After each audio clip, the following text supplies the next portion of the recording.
Welcome to Logos Bible Software Tutorials, and today we are talking about the Book of Ruth, and mainly, who is Ruth about? Who is the Book of Ruth about? Before we can talk about this main topic, who Ruth is, or who, and more specifically, who are the characters in the Book of Ruth, and how do they function? But as we're talking about these characters, there are two major topics that we must explain.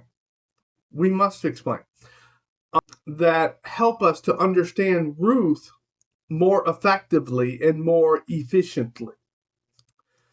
First, we're going to talk about the genre of Ruth. What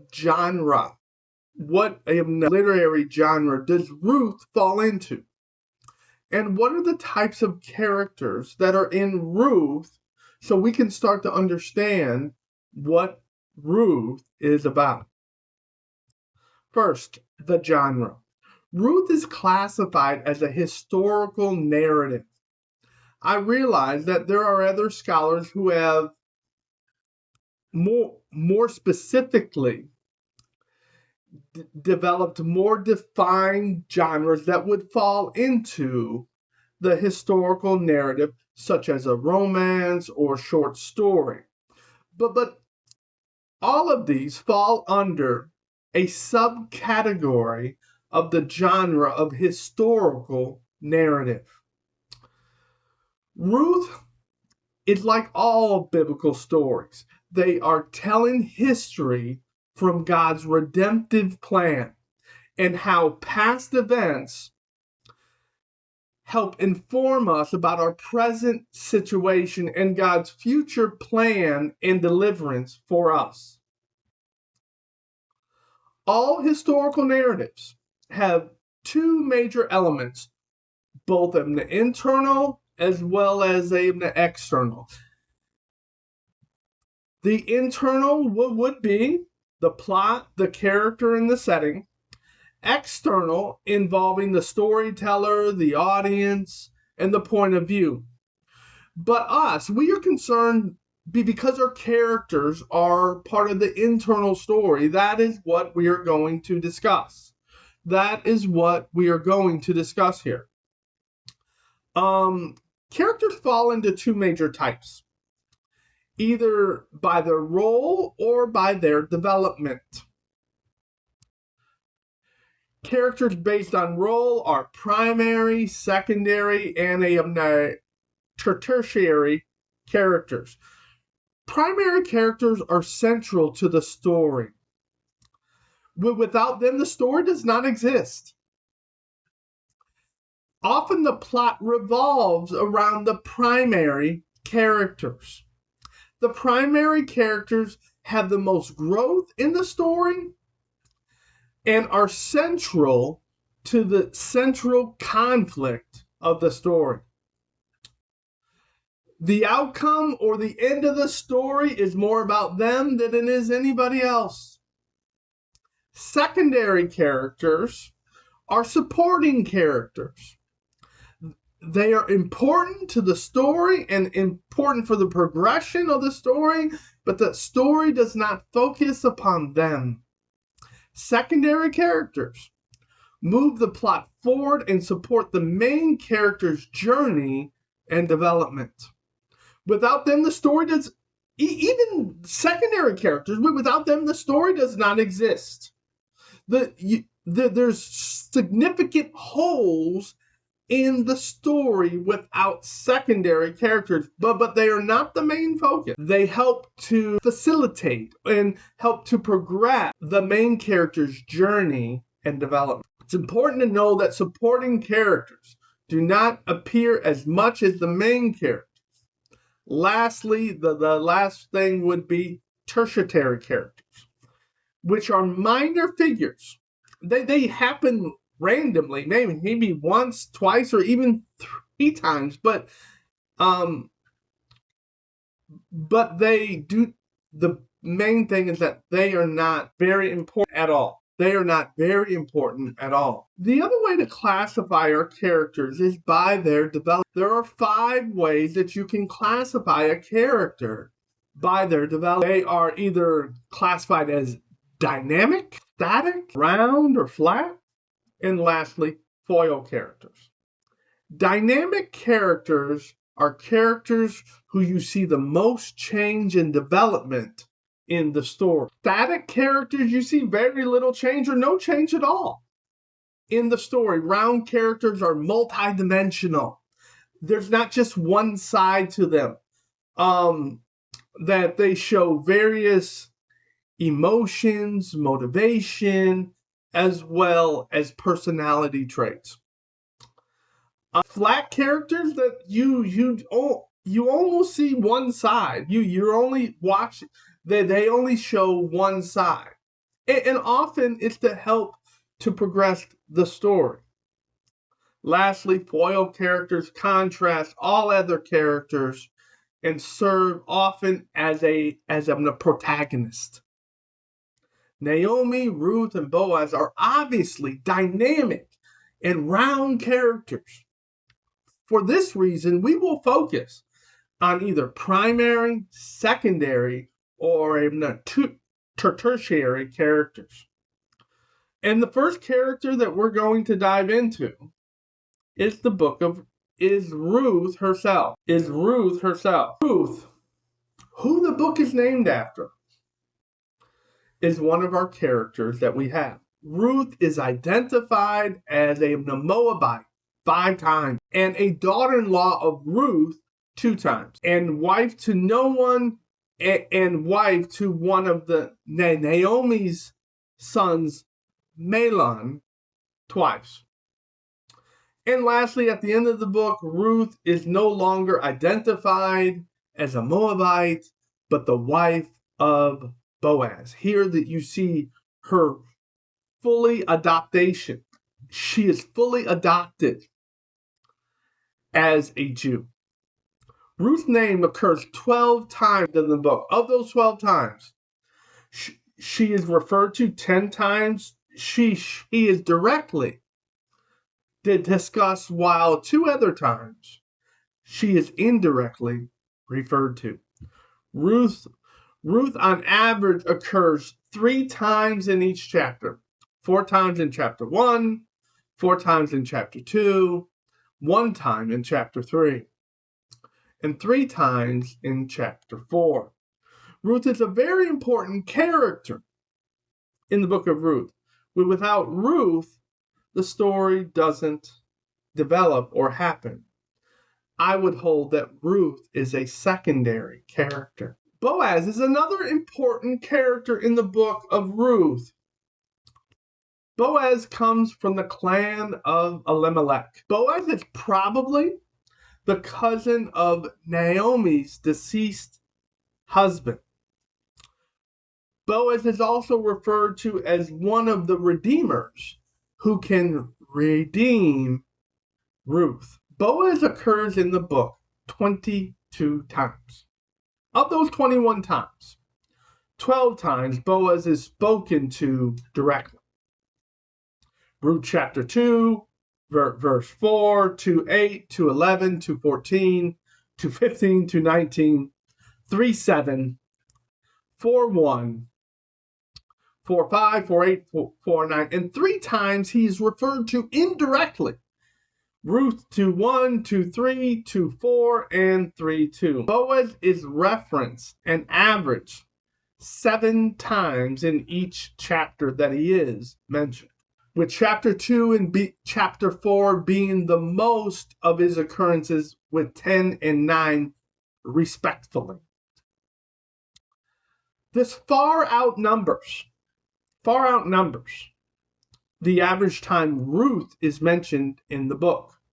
Although Ruth is who the book is named after, if we look at the number of occurrences, that's all we're looking at, then the number of times Ruth is mentioned compared to Boaz. So Boaz is mentioned far more in the chapters that he is than Ruth is mentioned.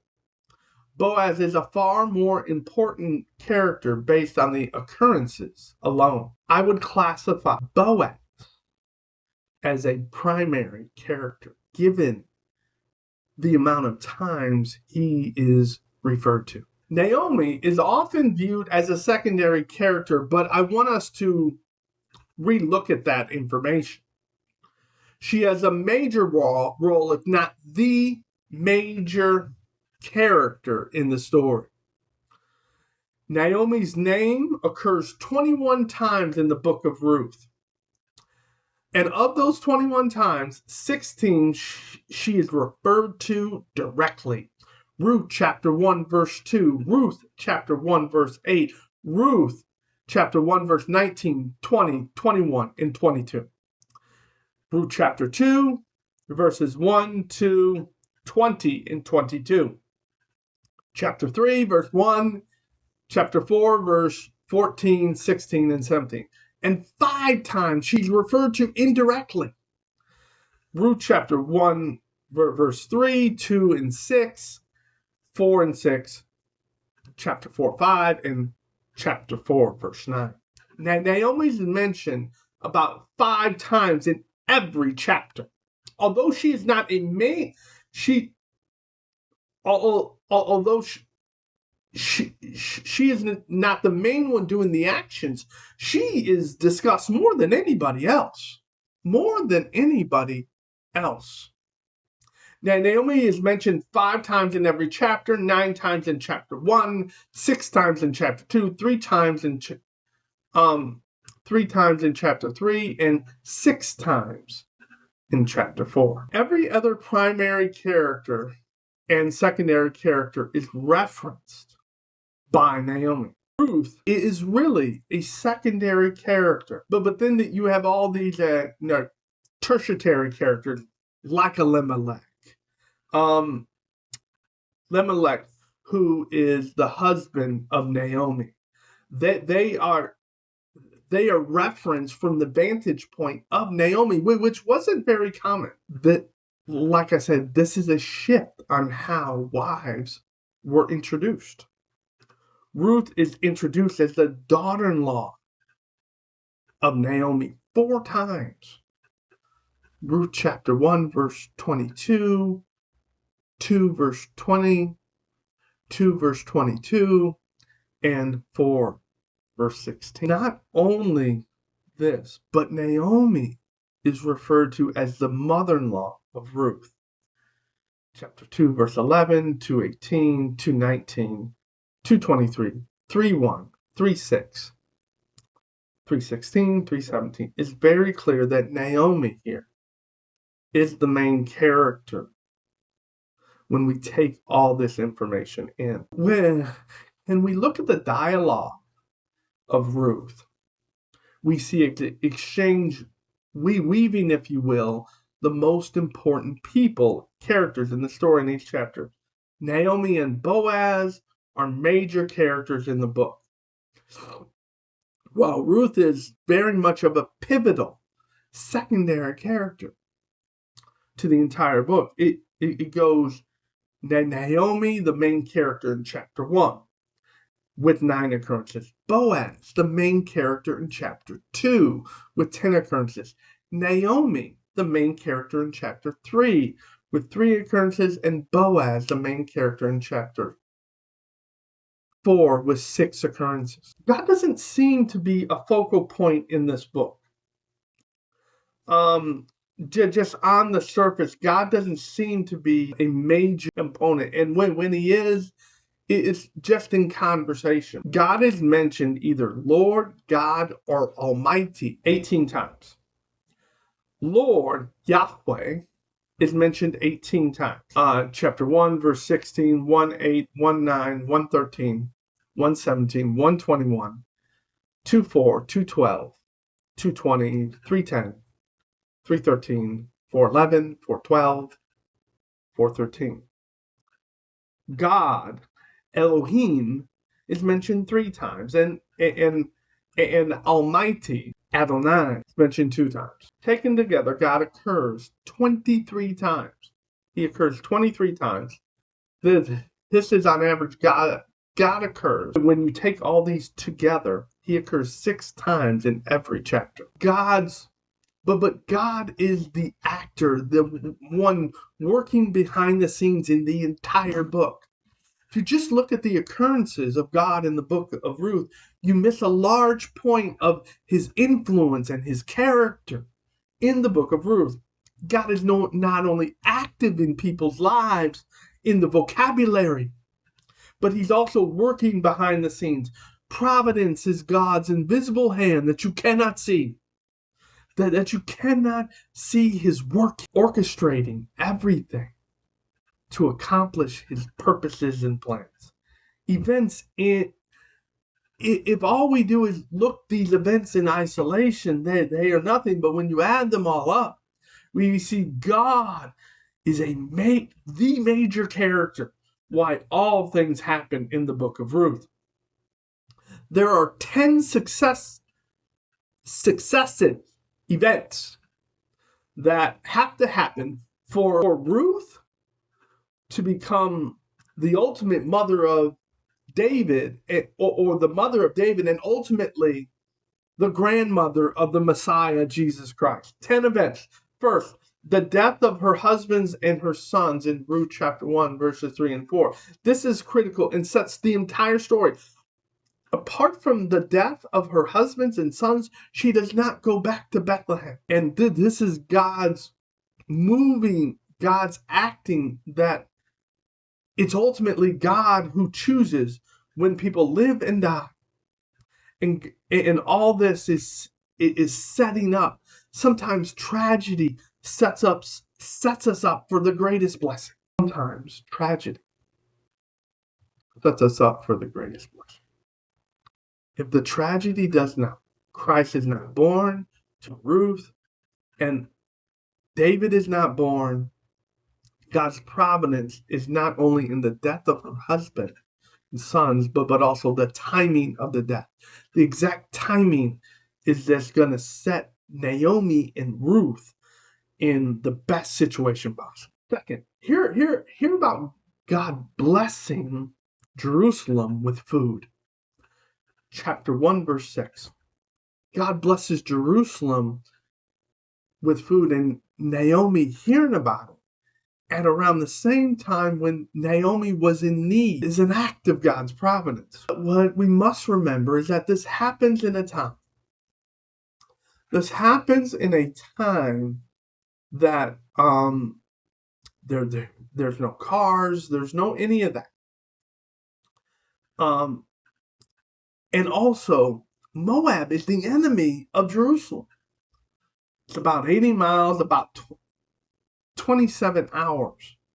If you were to walk about 27. If I were to travel that same time by car, it would be equivalent from me driving to Chicago to Key West, Florida. That gives you an idea of the distance of that would have been. The timing that they came back is the exact timing of the barley harvest. Ruth chapter 1, verse 22. These events are now stacking up in very improbable circumstances. Now they are positioned at the exact time to collect food for the harvest so they don't go hungry, which would be around late March, early April. Late March or April. Fourth, Ruth stumbles on Boaz's food. Boaz's field. Most translations do not translate as him, but the one who might find favor. So although you might see in some translations that they take a little bit of liberty that she stumbles on his field, meaning Boaz, but other translations I think are more accurate, but on him who might find favor. The probability that she stumbles on Boaz's field when she has no idea who he is or where it would be is highly improbable. So not only do we see that these events are happening at just the right time, but she stumbles on just the right field for someone to show kindness to her. That is God's providence, God's orchestrating us, in a sense, ordering Ruth's steps so she can be the recipient of a tremendous blessing. Fifth, one of Boaz's servants, managers, shows kindness to Ruth. We must keep in time that this is the time of the judges, a decadent time for the Jews. The Jews are an apostate nation. Over and over that they fall into sin over and over again. This is not one of Israel's holy times, if you will. This servant could have forced her off the land, and even helping her. He might have lost his job if Boaz would have found out. He is sacrificing himself by allowing her to even stay on the field or even collect. How you would interpret that. 6. Boaz shows her kindness. Boaz shows her kindness. Ruth chapter 2, verses 8 through 10 and 2 and 14. Not only does the servant show Ruth kindness, but the owner of the field does as well. We are now in overarching succession of events tipping into the impossible range. But we are not done. We're going to see more of God's providence. 7th, Ruth is not seen when she goes to the threshing floor. She is not seen. It's very odd that no one would see her as she approaches Boaz on the threshing floor. Because if someone would, that the integrity of Ruth would have been tarnished. 8th, Boaz's favorable response to Ruth while she's on the threshing floor in chapter 3, verses 10 through 11. This could have ended up bad in so many ways, but the one favorable response happens to Ruth. 9th, no one saw her or suspected her when she came home. In Ruth chapter 3, verse 15. Once again, as I have mentioned, if someone would have saw her, someone would have even seen her or even assumed that she was on the threshing floor, it would have tarnished her reputation and Boaz as well. But providentially, no one sees her. 10th and lastly, the other Redeemer chooses not to take Ruth as his wife in Ruth chapter. Granted, Boaz stacks it up, so he almost has to say no. But still, if the Redeemer chooses Ruth, if he says yes, the story is over. But it doesn't. And Boaz is to be fulfilled as the role of Redeemer for Ruth and Naomi. And Boaz here becomes a type of Christ. He prefigures what the Messiah is ultimately going to do. In conclusion, we have a succession of events that if we take them in isolation, they can be seen as chance. But when we add them up, it's impossible to deny. The likeliness of happening is 5.91 times 10 to the negative 6. That is 0.0000591%. Less than a percent chance of this happening. In fact, it's in the 10,000th percent, if you will. To add onto this the improbability, I did not even count factors such as fertility of Ruth or Boaz's ability to have a baby at an older age. You do this becomes more like 1.6 times 10 to the negative 6. That is 0.0000016.